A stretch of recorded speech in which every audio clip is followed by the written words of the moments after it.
Guys, welcome to Sunday Night Live. I'm your host, Jason, and with me, as always, is my co-host. I even have it on the brand. It's still got the Cowboys thing there, so there we go. I changed brand, and it didn't switch like normal, guys, so we're not the Cowboy Show. This is Sunday Night Live, and with me, as always, is one of my favorite co-hosts. I'm going to start at the bottom, Joe Clark. Joe, how you doing, bud? Joe knows. Good. Gentlemen, how are you? Happy July 9th. Happy Sunday. Happy summer to everyone. Hope everyone's having a great time like I am this summer. It's been great so far. You know, I had to smile because I told these guys, like, look, I've done this every time with the video. I've switched between brands. It's never come up with the Cowboys. I've got it. I've done it 20 times already. You know, I do it here, and it doesn't switch on me. So Justin's in the background just shaking his head. So I wasn't shaking my head. I was laughing. I understand. I saw you. Justin? I know the technical issues behind the scenes with StreamYard, so that's not on you, man. Well, also, it's odd because, like, it took the display names down, which it has never done. So, like, put the display names back up, and we are off and running with only a small snafu. Justin, how you doing this evening? Hey, I'm doing great. So, rough couple of weeks. Not gonna lie, I'm happy to be back. So I don't want to get too personal with it, but I'm drinking Miller Lite tonight for my my father-in-law. So, but today was decent. We had my niece's Sweet 16, and then my nephew called me on his way home from his championship game. He pitched a perfect game in the championship game of a weekend tournament that they're doing. So they won 5-0. So, yeah, decent day, and we're going to finish it off right with a little Sunday Night Live. Absolutely, and before we get into our topic tonight, which is players who we would not take at our ADP, the first thing I need to do is I need to introduce the man, the myth, the legend, George Reed, who had a meeting right before this, so is coming in a little bit late, but is joining us tonight. George, how you doing this evening? Speaking of guys we wouldn't take at their ADP. Doing pretty good. I'm actually still in the meeting. I didn't know we actually started, but I'm gonna jump to the green screen. I'm gonna go down below, and I'll let you know when I'm ready. I just was hoping you guys hadn't started yet. I was gonna let you know, hey, I still need a few more minutes. All right. Well, George, we will see you in a few minutes. Enjoy your meeting. All kinds of professional things going on here. It's what happens when the host is on Oxy. It's fine. No, seriously, I had a little bit of wing surgery this week or last week, and so we're doing fine.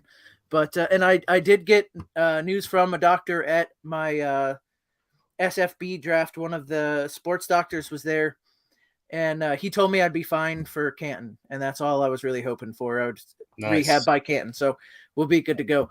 All right, so the one little bit of news I wanted to talk about was Javonte Williams potentially being healthy for the start of the preseason for minicamp.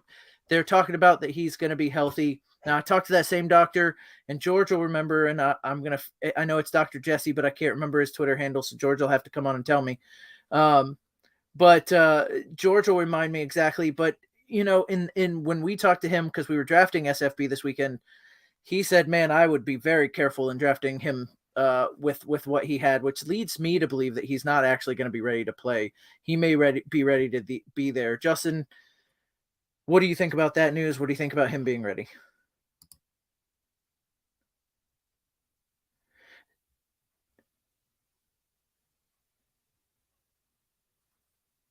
You're muted, buddy.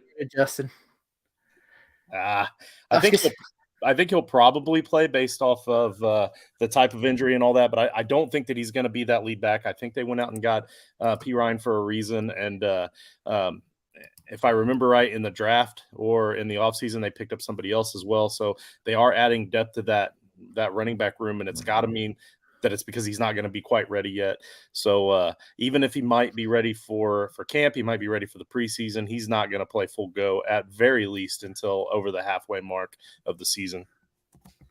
Joe, your thoughts? You got the same thing going? Yeah, exactly. Like, I mean, we'll get to his ADP later anyway, so I don't think it's actually all that bad. But I'm not a huge Devonta Williams guy anyway, to be honest with you. So And that's right. At Dr. Jesse Morris is the guy who told me I'd be ready for Canton and was talking about Javonte. And look, do these guys know the insides? No, but what they can tell you is they can look at the injury and say, okay, guys with that injury don't come back that fast. If I remember right, Dr. Jesse had something similar to say about J.K. Dobbins last year. And then J.K. Dobbins came out and said, yeah, I'll be there day one, preseason game one. And we all know he limped around on one leg through most of last season, even though that one leg carried him for some decent yards when he came back. It just took a long time, right? So we'll get to the ADP. We'll get to the fantasy relevance here in a minute. But before we do that, I do want to mention everything we have going on at Toilets to Titles. I want to talk about, we obviously have show Sunday night, even if it's a little disheveled sometimes. We have shows, we have mock drafts going on all off season with George, Mock Draft Laboratory. We have the title show on Tuesdays. We have shows, the Giants Corner with Joe, where Joe knows everything, on Wednesdays. We've got shows Monday through Sunday, basically. We've got multiple shows of multiple individual teams, including the Cowboys, the Giants, the Jaguars, the Packers, the Rams. We've got shows for fantasy bets or sports betting. We've got shows for everything. We've got college shows, Nino, Jared, those guys. We've got college shows. We've got fantasy shows. We've got NFL shows. We've got shows everywhere, and this is just the off season. If you like what you see here, wait till you get to the regular season, where we're going to help you through your fantasy championship and break down what's happening in the NFL. Don't forget to support us. Go to patreon.com/toiletstotitles. Don't forget to go to our website, toiletstotitles.com, where we have articles. Guys, we've got something for you on everything, and that includes our listener league, where we've got a couple of spots left to get into the Frankenstank. Now, you can do that by signing up for our Patreon and hitting the, I want to say, $5 level, right? Is it Justin? Is it the $5 level? So just to get an invite, you can be a Patreon supporter at any level. To get in for free, I believe it has to be the $10 level. $10 level. Okay. And guys, the Frankenstank League, like I said, there's only a couple spots left, and if you're not in, you're going to miss the most fun league. Also, there is a live draft at Canton. Working out the details for that now, but if you want to be in that, you have to be in Frankenstank and talk to Justin about being in the live draft at Canton, and that way we can fit you into the live draft. So guys, it's all of that's incredible. And then the other thing I want to mention, something relatively new for us, is we've got a awesome sponsor in Rival, and I'm going to play a little bit of something that Justin made for us to talk about it right now. Hey everyone, we here at Toilets to Titles are crazy excited to announce that we now have an affiliation with Rival Fantasy. It's a new betting website that is unlike anything that you've ever seen before. It's not traditional bets. There's a lot of prop bets. There is a special game that they have, a bingo game that's actually extremely fun.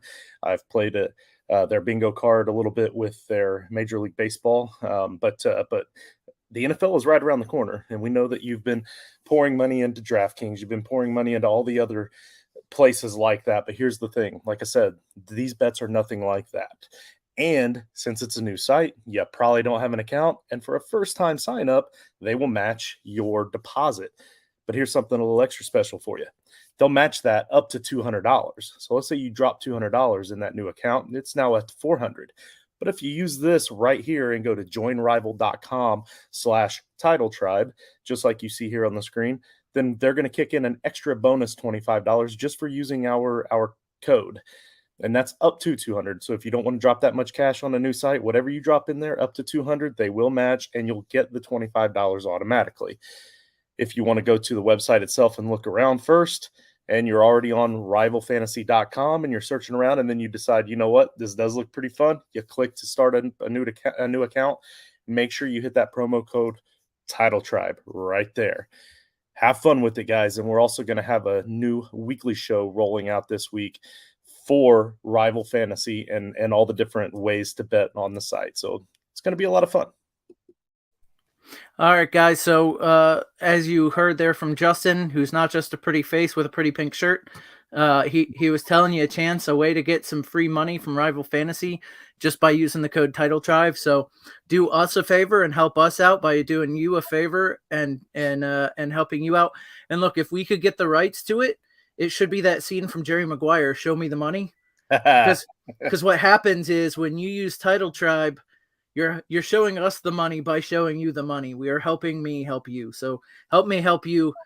Go to Rival Fantasy, code Title Tribe.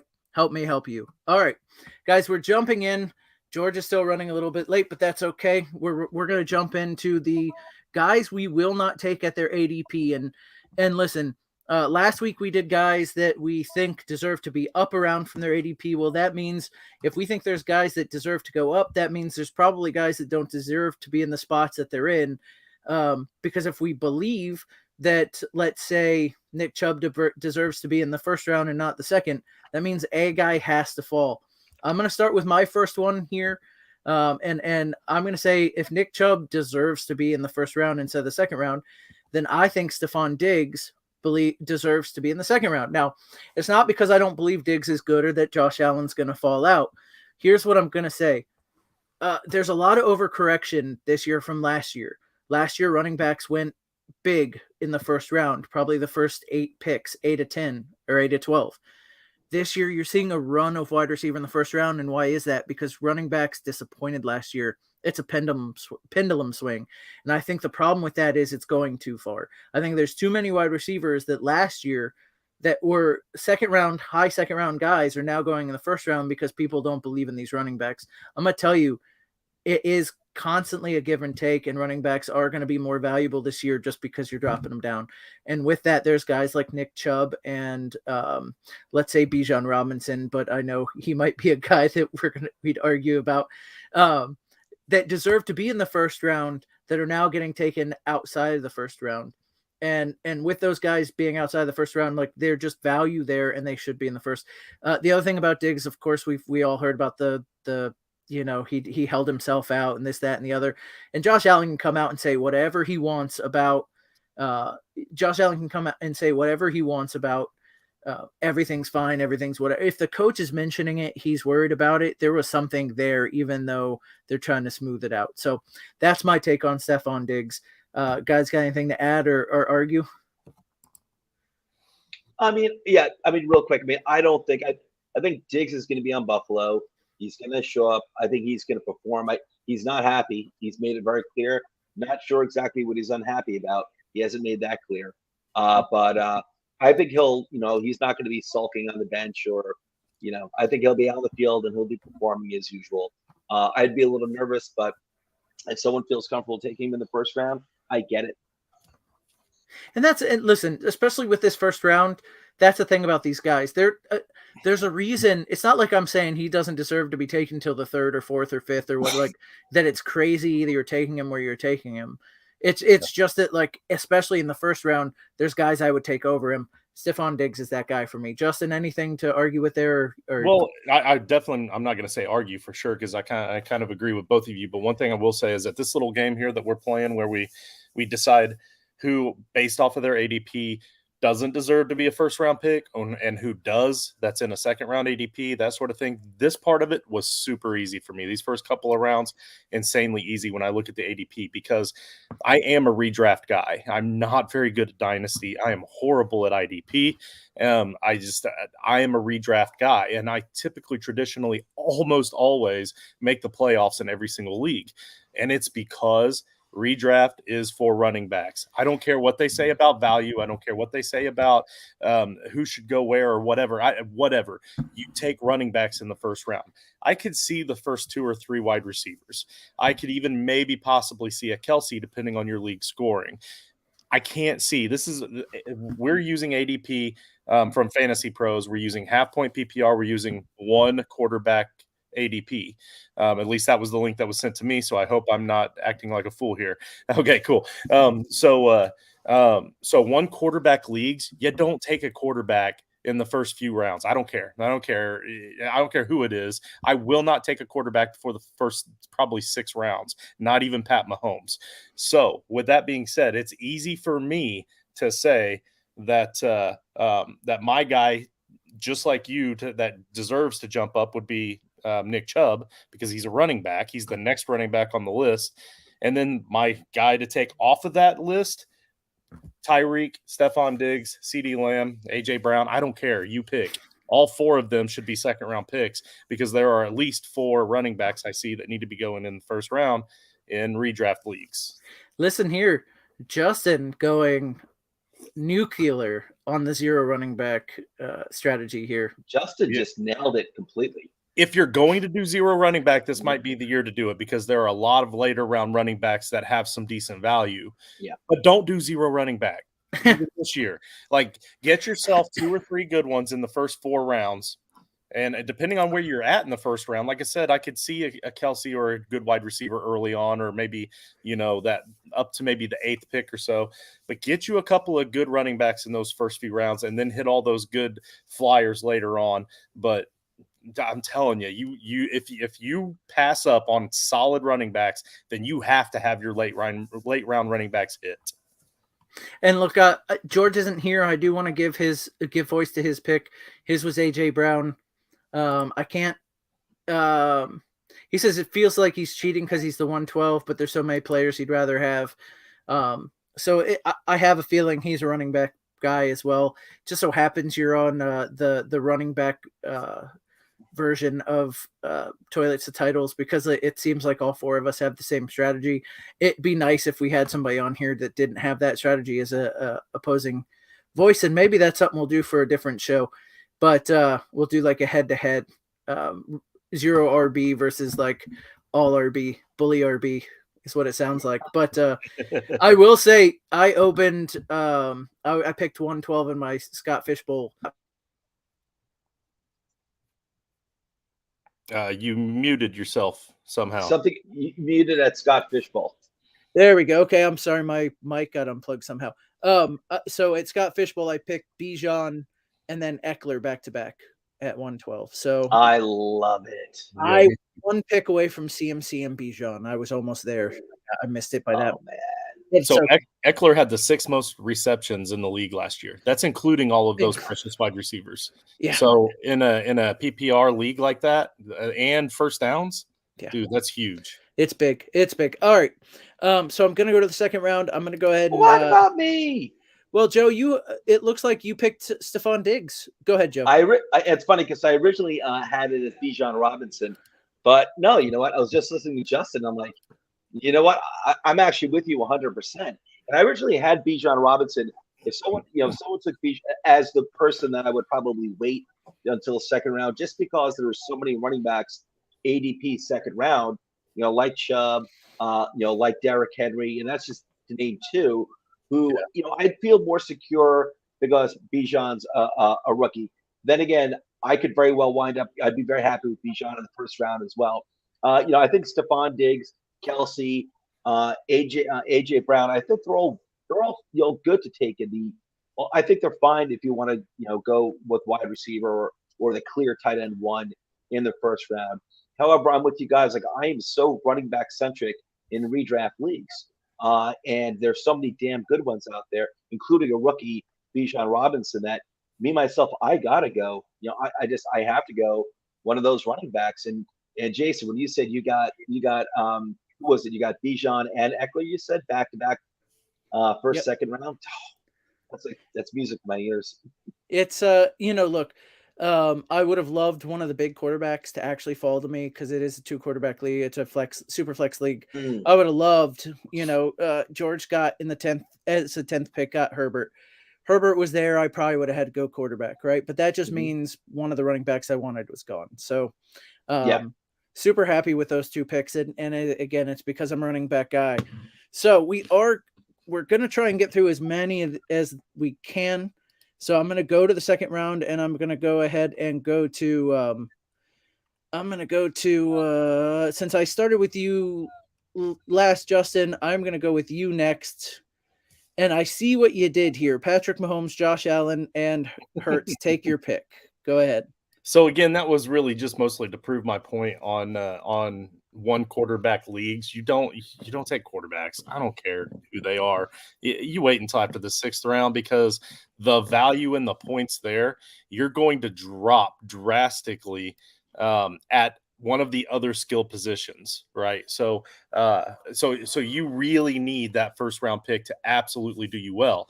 So if that first round, those first couple of round picks are wasted on a quarterback, and then that quarterback gets hurt, that quarterback doesn't perform, whatever, even if he does absolutely perform to a huge advantage, the running back that you would have gotten in that position, or the wide receiver that you would have gotten in that second round, would have gotten you decent points at a skill position.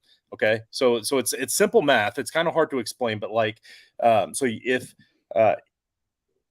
the drop from that wide receiver all the way down to the 8th round wide receiver, from 2nd to 8th round, is a huge drop points wise. The drop from those 2nd round quarterbacks to a quarterback you're going to get in the 8th round, or even off of the waivers after the draft, isn't nearly as much of a drop. It's not nearly as much of a stretch. And even if it is, you start one quarterback in a 12-man league, that's only 12 quarterbacks being used, maybe at tops 20 being rostered. And so you have 12 other starting quarterbacks out there that you can start from week to week and stream, play the matchups, play the weather, play whatever you want to play, maybe even roster 2 of them on your team, along with streaming a third on occasion if you need to. And so that point differential isn't as great as it would seem on paper. So it might show that you've been starting Kirk Cousins all season and getting this many points, but really you didn't, because you started several other low ball guys along the way too that had spikes in their games because of their matchups. And overall, you didn't sacrifice your quarterback spot as much as what you would have sacrificed had you taken a better wide receiver in the 2nd round pick, instead of the guy you ended up with taking his spot as your wide receiver 2 in the 8th round. So it's funny, and I'll let Joe get in here real quick. Do you have let's let Joe go first, because I'm going to go on a small diatribe. But Joe, do you have anything to, as far as quarterbacks this early? No, I don't. I mean, I think that's okay. I remember this one year I won. I believe I came in first place in a redraft league where I took a quarterback. I think it might have been Mahomes in the 2nd round, and I won. So it depends on on the rest of the team. Obviously, got to play the waivers and everything. But I think I just decided to load up like on some Kansas City Chiefs, and I might have Stephon Diggs in there too. But 2nd round, I originally didn't have a pick in here because I found this. It was so much easier last week when I'm like, hey, this is how I'd move up around, because we all have our guys, guys that were like, this is my plan. If I can get this, I'll take this guy around ahead because I value him more. But this is so much more difficult because I can see these players. I can't really pick at their ADPs really, but I will throw someone out there right now that I'd say I'm going to stick with kind of like the same thing with the wide receiver, with the round 1 strategy. We're kind of like avoiding wide receivers, and I'm going to stick with that in round 2 as well. Because there's a running back I really like a lot coming to this 3rd year. And he's got an ADP 29, which puts him in the middle of the 3rd round. And that's Najee Harris. And I think Pittsburgh with their, they got themselves a new left tackle. I'm not sure what else they did on the offensive line, but they got a new left tackle. They just drafted another really big tight end in Washington from Georgia, Darnell Washington, who I love, playing on the opposite end of the line from Pat Freiermuth. So 2 big blocking tight ends. They're going to be, they're going to be able to run the ball. Najee Harris is actually, obviously a pretty good receiving running back too. So I just see him as great value, like really nice for the 2nd round. So I'm really high on Najee Harris. And I'll throw out there, listen, 2 2nd round. You got really good wide receivers in the 2nd round, but I think I would take Najee Harris over Devonta Smith at well, Devonta Smith is pick 25, huh? I probably take Najee Harris over a quarterback at this time. So maybe over Jalen Hurts, who's ADP 24, Josh Allen, ADP 20, Garrett Wilson 17. I think Najee Harris is going to have a monster year, and I think he's worthy of a 2nd round pick. So the quarterbacks is a funny thing for me because I've always been a late round quarterback guy. it's constantly been it's a strategy that's kind of now been widely adopted. But I was taking Matt Stafford in the 8th and 9th before it was a thing, right? Like you take Matt Stafford, he ends up 3rd overall, and you didn't have to give up a lot for him. I think over the last few seasons, the quarterbacks who can run, or the quarterbacks with huge high touchdown upside, have separated themselves from those back end guys a lot. And the way you have to solve that is like Justin says, you play the waiver every week, and you pick up guys who have good matchups, so that like the weeks that the quarterback you drafted doesn't have a good matchup, you play a guy who does, and you hope he spikes you, right? And that closes the gap between the top guys and gives you a top 12 guy. There is some advanced statistics that are saying that like these three in particular, Allen and Mahomes over several years, and then Hurts last year, have widened the gap enough where they're worth taking early. And I kind of see it, and it has pushed a lot of quarterbacks up. So like, I don't think you'll be taking a quarterback you want in the 10th. Now the quarterback you'll be willing to settle for is probably going to go in the 6th or 7th compared to like the 9th or 10th. The thing is in the 3rd round, they might've had me at some of these quarterbacks. In the 3rd round, I probably would have taken, Allen or Mahomes if they slipped there at this point, because again, the gap has widened, and it's nice to not have to worry about taking a quarterback or trying to figure out week to week which quarterback you're going to play and which matchup, and if he's going to be there on the waiver wire. Man, they moved into the 2nd round, and I am on there for sure. And I'm going to we'll mention this again. Ask what we're using for ADP. We decided to use Fantasy Pros 1 quarterback, half PPR for our ADP. So that's what we're using, just because it was easy to reference and easy to look up, and their numbers were easy to get to. So if you guys are looking at home, Russell, that's what we're using. So quarterbacks. Also, Russell, the amazing Mavis, mentions the IDP love for H2H. That's on Thursday nights. And I'm glad you mentioned that, because I just told everybody that I really suck at IDP. So if you want that Thursday night advice for IDP, Russell and Jared and Nino are your guys. Yep. And I will be hitting them up soon, because I'm going to be hosting a charity IDP league. So I'm going to get their advice. But we're going to bring George on. And we just talked about quarterbacks in the 2nd round and how most of us feel about them. But I am going to get to one of the guys that George and I picked, and I'm going to lump in one of Joe's guys as well. But it's not a guy he'd pick here. It's one of his guys. It's one of his boys. I've got Saquon Barkley and Josh Jacobs as guys I don't want in the 2nd round. And it's not because of the talent. It's not because of the skill, but it's because of the threat of a holdout for both of those guys. And not that I think that they're not going to play games, but I think they're not going to play preseason. And I think they're not going to be at camp. And I think they're not going to be ready to start the season.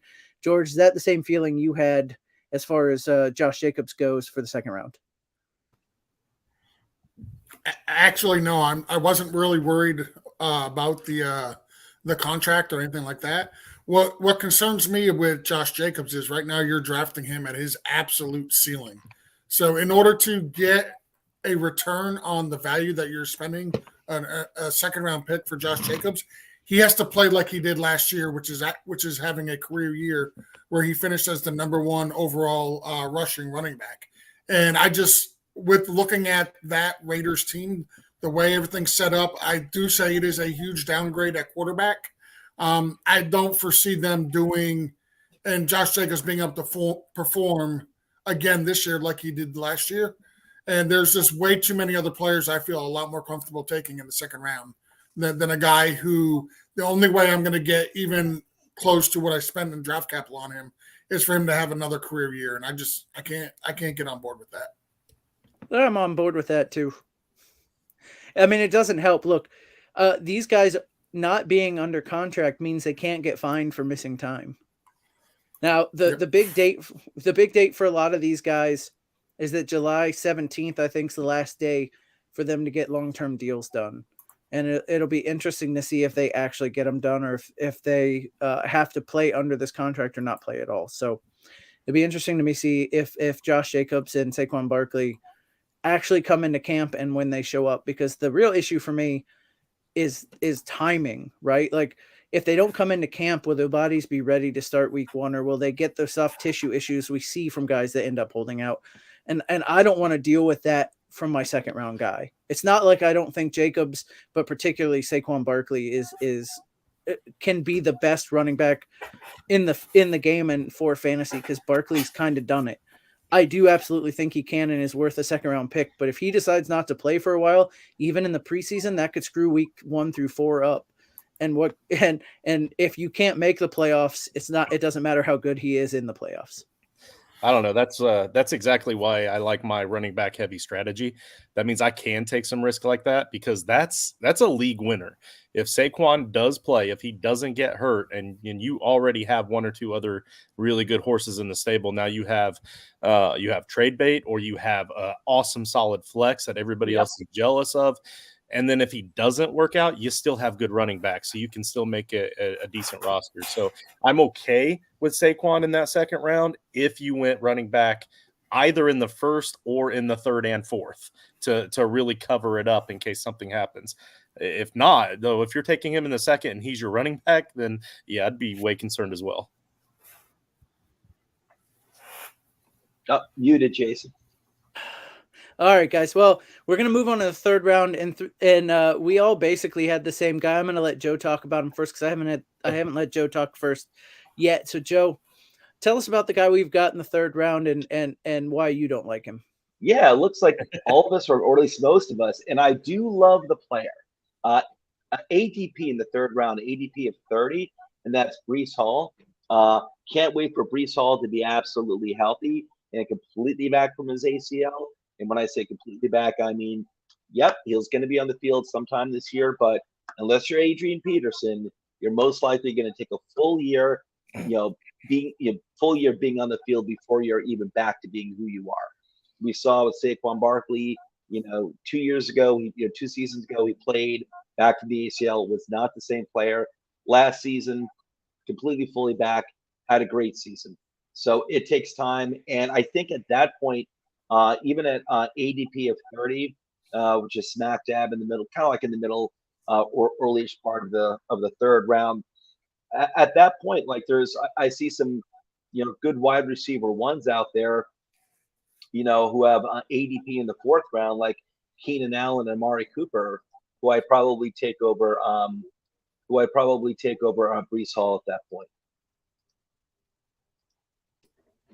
Yeah, I mean, look, I think the injury concerns nails the whole thing. It's kind of like the same thing with Saquon, except the fact that Saquon's not injured, he just isn't. He is his maybe holding out. Like the Breece Hall coming back from an injury is a problem, and it's a problem that may get solved mid-season. It may get solved towards the end of the season, but that's more risk than I want to take.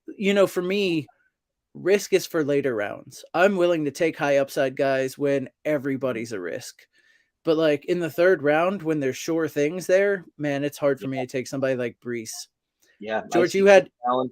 I see Keenan Allen, Amari Cooper stint right there, legitimate wide receiver ones. I'm like, I got to go with more of the sure thing at that point. George, you had Breece there as well. You want to add something? Yeah. No, Joe nailed it. It's largely coming back from an ACL. Very rarely do you see these guys actually come back and perform like they did pre-ACL. It does take time. There's running backs that are going after Breece Hall. I feel a lot more comfortable drafting Travis Etienne, Jahmyr Gibbs. I'm not going to foreshadow, but Kenneth Walker's after him. I don't think I'd take Kenneth Walker. I would go Aaron Jones for sure. Like if you're just looking at the running back position, there's other guys I feel a lot more comfortable taking than Breece Hall. That's perfect. All right, we're screaming through this. We got a bunch more names, but some time to do it. So we're gonna get into the fourth round here. Justin, we didn't call your name in the third round, so I'm gonna start with you in the fourth round. Give us your name and why you hate this man and his family. Okay, so in the fourth round, okay, I'm not going to say that I know his family, but if I did, at least they would probably be in this Indiana area because he is an Indiana native. Terry McLaurin, he has an ADP of 47. He's the wide receiver 21, and I always root for those Indiana guys. But he's got a bit of a Jahan Dotson problem, and then you mix that with the quarterback play. I'm just not confident that Terry McLaurin is going to be able to get enough opportunity and enough good opportunity to be able to justify a 4th-round pick. I would slide him down. I'd probably even slide him down into the 6th or 7th round, to be honest with you. I'm just not a McLaurin guy, and I love what I saw out of Jahan Dotson in his rookie season. With Dotson, I don't know if I'm going to get to talk about this in the other section or not that I wrote up, but essentially I said that Dotson was not sick. He was out for like a third of the season. The other third, he was a wide receiver 2 or better in his rookie year. So essentially half of his season, he was a wide receiver 2 or better. And then the other half, he was a rookie. So with his second year, I can see him taking that elevation up, and I'm just not confident in McLaurin. No, and listen, I love Terry McLaurin's talent, but at some point you want to see it on the field. And there's a couple of guys, DJ Moore included, like guys, we love their talent, and everybody says this is going to be their season. If they just get a quarterback, this is going to be their year.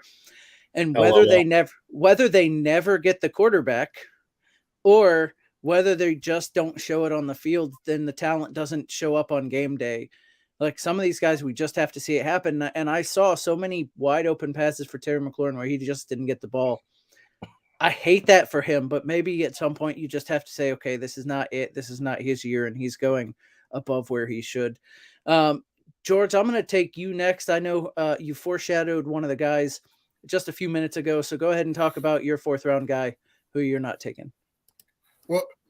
Well, if you're going to take me, I need to know where you're taking me, because I could go for some ice cream right now, to be honest.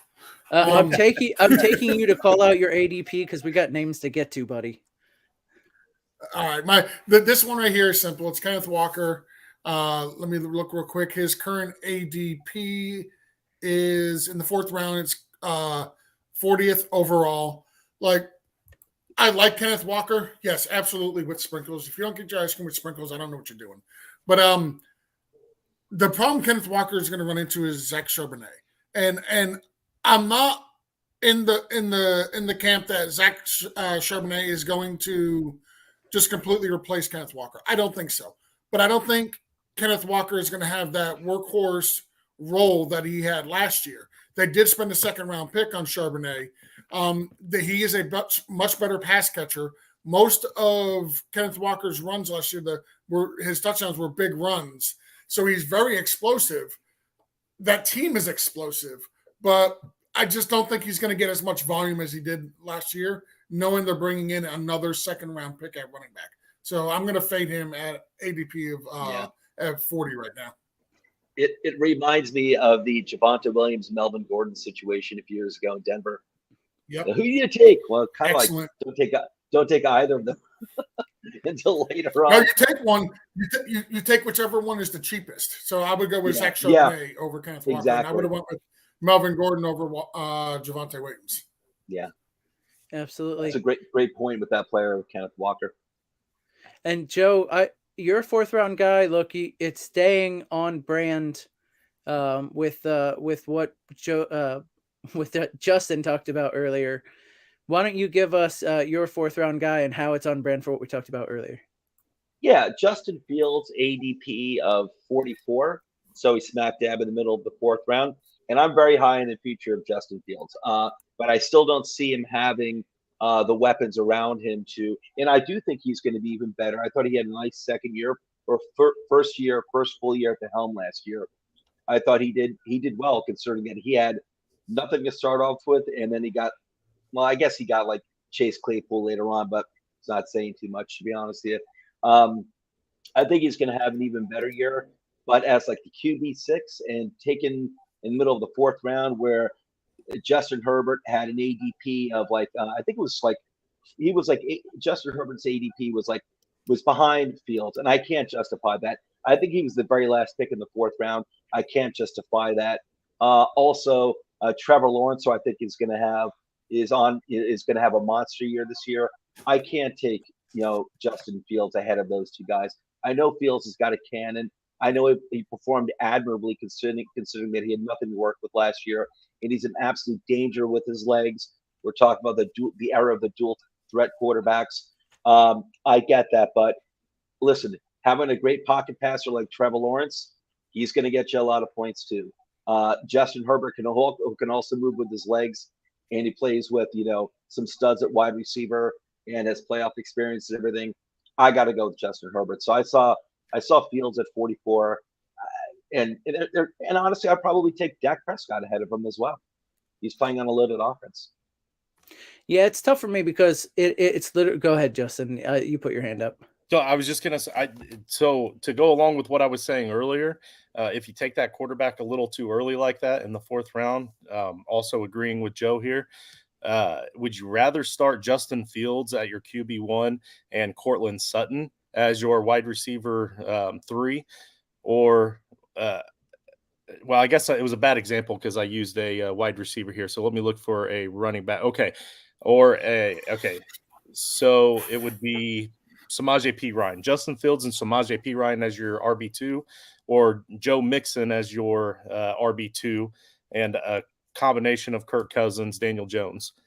Don't tempt me with a good time because I'm all on board Samaje Perine early.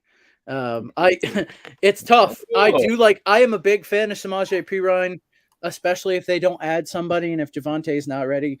Like, I am in on Samaje, so like that one's risky for me because I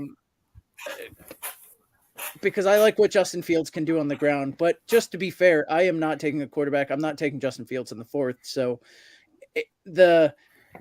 I'm in on Perine. That doesn't mean I want Fields here. But you just picked the wrong running back, the wrong guy to answer. I think that's the problem there. And I'm a little bit more confident in. We just Mixon. talked about him a minute. No, the running back for Denver and him coming back. Oh, Javonte. Yeah, I'm a little bit more confident that he'll at least come back and be reasonable and at least the halfway mark. And then going into the playoffs, you're going to lose a lot out on Perine. So, well,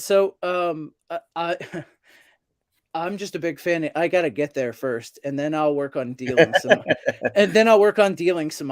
right? Like I'll trade him to the Javonte owner to make sure that guy's got the backfield lined up and get me something I need. But your point is very well taken. If you can get there, you're going to want the guy who's starting. So in my 4th round, it's somebody that I think Justin and I disagree on. Because I have Calvin Ridley in the 4th round as somebody I would not take it as ADP. And I'm looking back at your notes from the show we did last week where you would take him earlier and you have Calvin Ridley. I'm not saying that he doesn't have talent, and I'm not saying that Trevor Lawrence isn't going to come up and be a quarterback on the rise because, first year to second year, it looks like a completely different guy and completely different team with a completely different scheme. That's because it wasn't Urban Meyer's.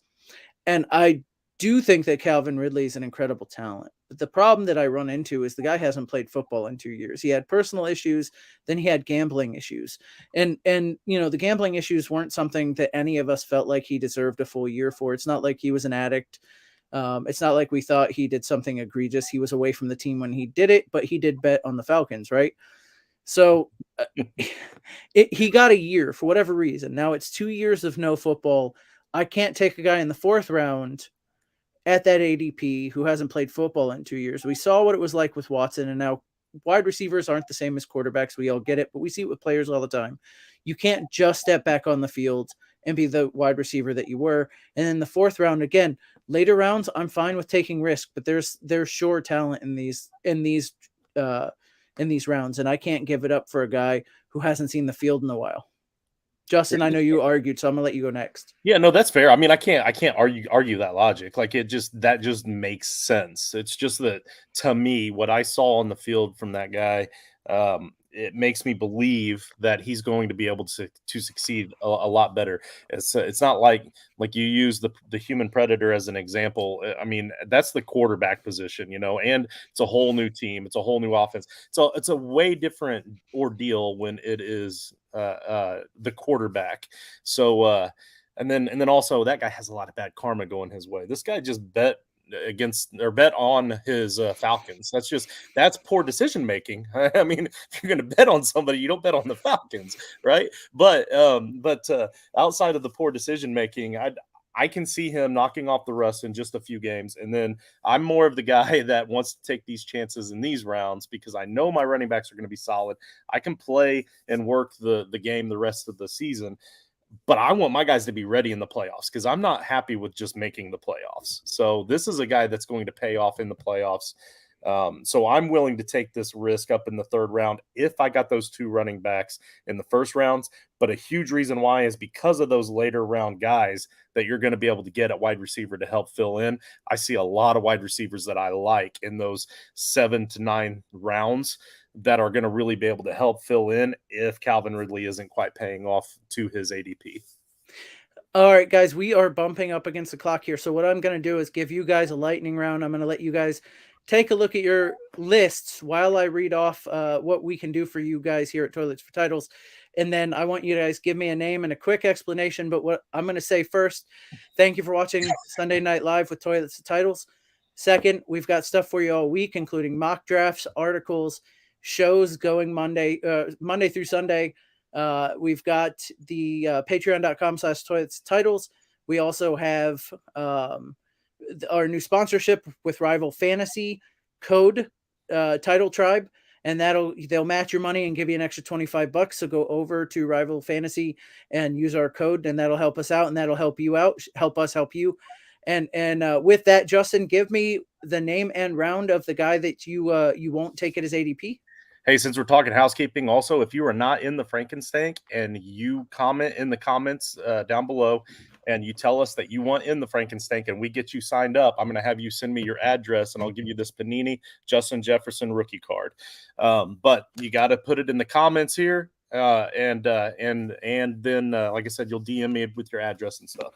But my player that you want to avoid is going to be in the 8th round, Cortland Sutton. And the reason I chose him is because I've never once drafted the guy. I've never once rostered the guy, and I've never once regretted it.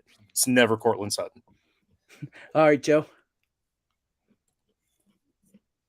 Sorry, I was muted. Okay, real quick. I'm going with 5th round. Stay away from J.K. Dobbins. It's going to be his 4th year in the NFL. He's never played a full season. 6th round, same thing with Cam Akers for the most part, always injured. 9th round, Michael Thomas, wide receiver. He's off my board. He's an idiot. Can't stand the guy. 10th round, Anthony Richardson, who I absolutely love. 10th round's not too bad. However, I just don't know when he's going to be starting. And if he does start in week 1, he's going to need time. So I'm very high in the career of Anthony Richardson. I'm just not high even at round number 10 for a redraft league. And I'm going to need Joe to stick around for some board bets after the show. Look, it's Joe is the nicest, most unassuming guy who always breaks the rules. All right, George, I'm going to break the rules one more time. I'm going to let you say I'm going to let you tell me it's Isaiah Pacheco and why. I'm not even going to give you a chance to pick which one. And you're going to have to do it unmuted. Yeah, that probably helps. So Isaiah Pacheco, average draft position right now is 78. I just did a offseason breakdown for the Kansas City Chiefs. You should check it out at toiletsandtitles.com and on YouTube. He had 2 offseason surgeries, and he's potentially going to start the season on the PUP list. So somebody you're getting in the 7th round who is potentially going to start the season on the PUP list, I want nothing to do with that. And because Joe's allowed to break the rules, I'm going to break them as well. My 5th round is Jerry Jeudy, and the same reason Justin didn't like Cortland Sutton, just way too many mouths to feed. You can't trust Russell Wilson. And my last one, which might surprise some people, is Devon A-Chain in the 10th round. And that's because I expect Dalvin Cook to sign with Miami. I'm going to speak this into existence. And that will completely devalue Devon A-Chain in Miami's passing game. So he will no longer need to be valued in the 10th round. I'm done. Michael Pittman and Zay Flowers down around. Okay, so nobody followed the rules, which means I'm not going to take somebody at the end. I'm going to take this time for 2 things. One, Russell Mavis again says, great show. Don't forget to tune in tomorrow for head-to-head IDP, milk box. So there's the milk box thing. Okay. And then the second thing I want to mention, because I'm not mentioning a name, it's nothing to do with Toys Titles. It's Scott Fishbowl. Every year he runs this giant thing. Everybody here knows what he does, but go donate to Fantasy Cares because it's a great charity that does great things for kids. So go donate to Fantasy Cares. And thank you all from Toilets to Titles. We hope you have a great week. Catch all of our shows because they are all awesome, especially head to head and with some IDP knowledge. Good night, guys.